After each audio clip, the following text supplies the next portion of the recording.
I never thought I'd be the kind of woman to fall in love with someone who was already married. I'd always prided myself on being moral, strong, and clear-headed, but here I was, standing in front of the mirror, staring at my reflection, wondering who I had become. It all started so innocently, too. Isn't that how these stories always begin? A few harmless conversations, a shared joke here or there, and then suddenly, you're entangled in something you never saw coming. His name is Jason, and he's everything I shouldn't want. He's married, he has children, he's settled in a life that I have no place in. Yet somehow, I've found myself pulled toward him like gravity itself. It didn't help that Jason and I met at work, the kind of place where you see someone day in and day out, sharing frustrations and victories over long hours and endless projects. There's a kind of intimacy in that, the way you get to know someone in the quiet moments between meetings, in the shared sighs over bad coffee, and in the unspoken understanding that only two people who are really paying attention can have. And then there's Thomas, my fiancé, Thomas, who I've been with for 4 years. He's a good man, steady, reliable, and kind, the kind of man you marry, the kind of man you build a future with. We've been planning our wedding for months now, and every detail has been falling into place. The venue, the caterer, the guest list, all the things you're supposed to care about when you're planning the rest of your life with someone. But lately, I've been questioning everything. Every time Thomas talks about the future, our future, my mind drifts to Jason. To the way his eyes crinkle when he smiles, to the sound of his voice when he's deep in thought, to the warmth I feel whenever he's near. I don't know when it started, this thing between Jason and me, but once I realized it was happening, I was already too deep to turn back. It wasn't an affair, not yet. Anyway, we hadn't crossed that line, but we were dangerously close. Too close. Every time we stayed late at the office, I found myself lingering by his desk just a little too long, my heart racing every time he looked up from his work and smiled at me. There were the late-night texts that started off professional but gradually turned more personal. Until suddenly, we were sharing parts of ourselves that we had no business sharing. It's funny how you can tell yourself that nothing's wrong if you haven't technically done anything wrong. But emotional cheating is just as real as physical. And I knew deep down that I was betraying Thomas every time I thought about Jason instead of him. Still, I couldn't seem to stop myself. Every time I tried to pull away, Jason would say something that made me laugh, or he'd listen to me in a way that felt so rare. And I'd be drawn back in, like a moth to a flame. One night, after a particularly long day at the office, Jason and I found ourselves alone in the break room. Everyone else had left for the day, and the silence between us felt thick, heavy with unspoken words. I could feel the tension between us, that electric pull that had been growing stronger with every passing day.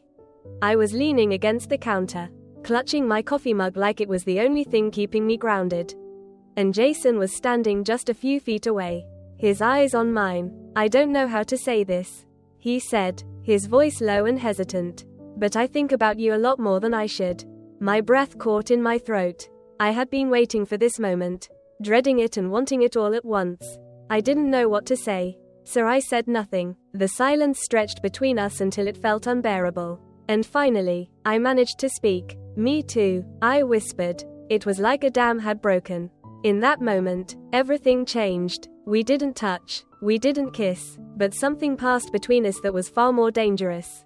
The admission hung in the air, heavy with implications. We both knew what it meant, and we both knew that we couldn't take it back. That night, I went home to Thomas and tried to pretend that everything was normal.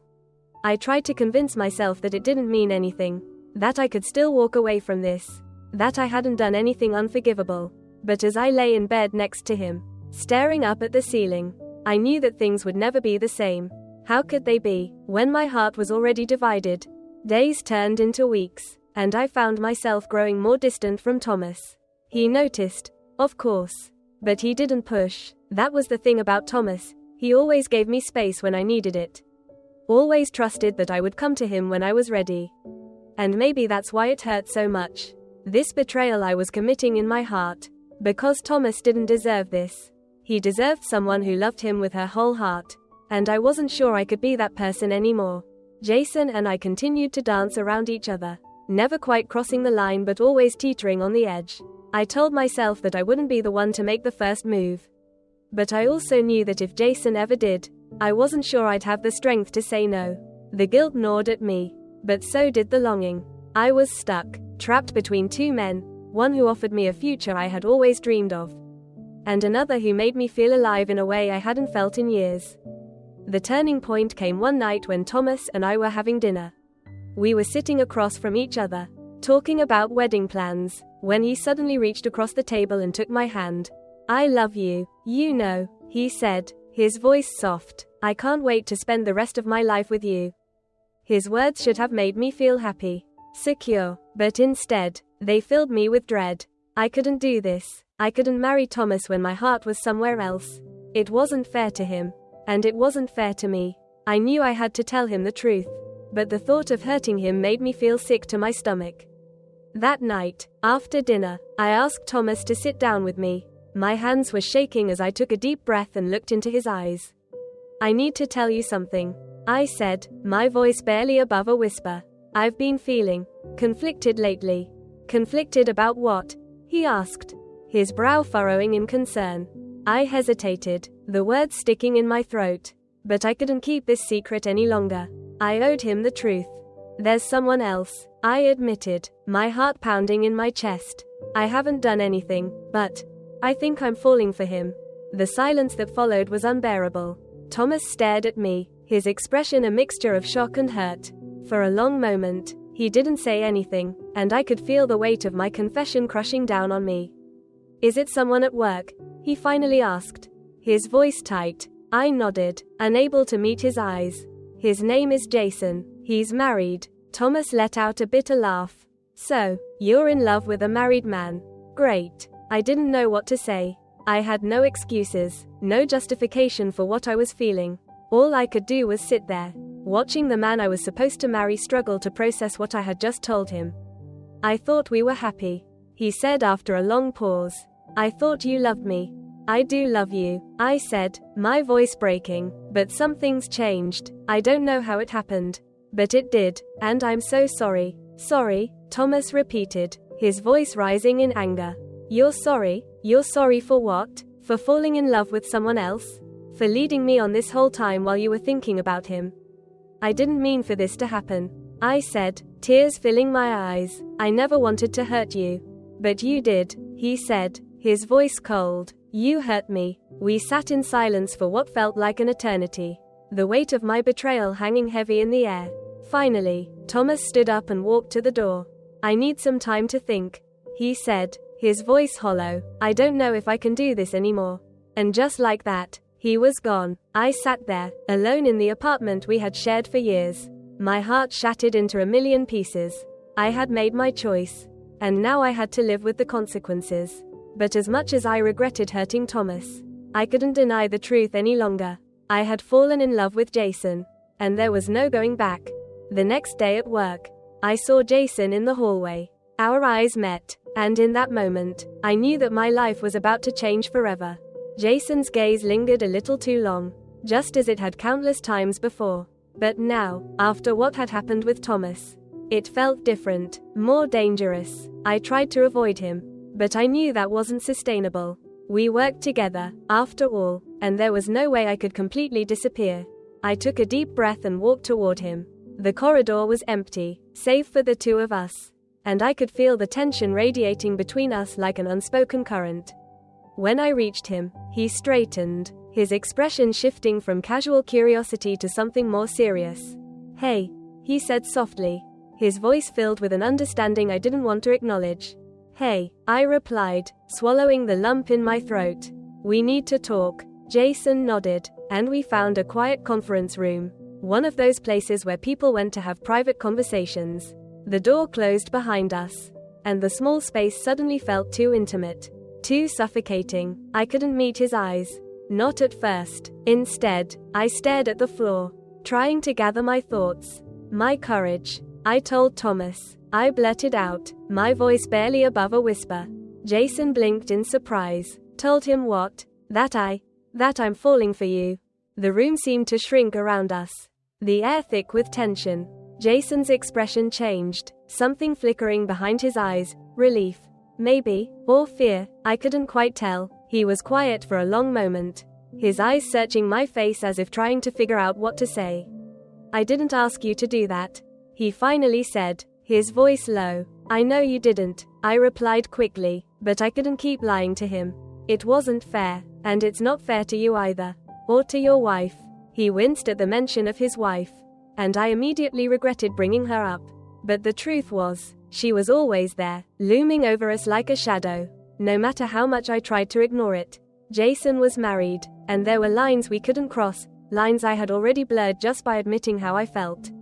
Jason rubbed the back of his neck, looking torn. "I don't know what to say, Sam," he said, using the nickname he'd started calling me months ago.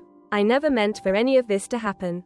"Neither did I whispered, feeling the weight of those words settle into my chest. "But it did." He sighed heavily and sat down in one of the chairs, his face buried in his hands. For a long time, neither of us spoke. There was nothing left to say. Not really. We both knew we were standing on the edge of something dangerous. And once we took that final step, there would be no going back. Finally, Jason lifted his head, his expression a mix of resignation and guilt. "I don't know what to do," he admitted. "I care about you. I care about you more than I should. But I have a family." I nodded, my heart breaking a little more with every word. "I know." There was a long, painful pause before he spoke again. "I can't leave them, Sam. My kids, my wife. I've built a life with them. No matter what's happening between us. I can't just walk away from that." His words hit me like a punch to the gut, and I had to remind myself to breathe. Of course he couldn't leave them. I had always known that. Deep down, even when I'd let myself imagine what it might be like if he did. It was a fantasy, nothing more. "I'm not asking you to," I said quietly, my voice shaking. "I would never ask you to." "But you did tell Thomas," Jason pointed out, his voice edged with frustration. "You put this out there. And now what are we supposed to do?" I had no answer for him. The truth was, I didn't know what came next. All I knew was that I couldn't continue like this. Caught between two men, between the life I had planned and the one I secretly longed for. "I think we need to stop," I said, the words barely audible. "Whatever this is, we can't keep doing it." Jason stared at me for a long moment, and I could see the conflict in his eyes. Part of him agreed with me, I could tell, but another part, the part that wanted me as much as I wanted him, didn't want to let go. Finally, he nodded, his shoulders slumping in defeat. "You're right," he said, his voice rough. "We need to stop." I felt a pang of regret, a sharp twist in my chest. But I knew it was the only way. We couldn't keep living in this fantasy world we'd created. It wasn't fair to Thomas, or to Jason's wife and kids. It wasn't fair to us either. Jason stood up and moved toward the door. But just before he opened it, he turned back to me, his expression filled with sadness. "For what it's worth," he said softly, "I'm going to miss you." I felt the tears welling up in my eyes, but I blinked them back, forcing a small, sad smile. "I'll miss you too." And then he was gone, the door clicking shut behind him, leaving me alone in the room, my heart heavy with the weight of what could have been.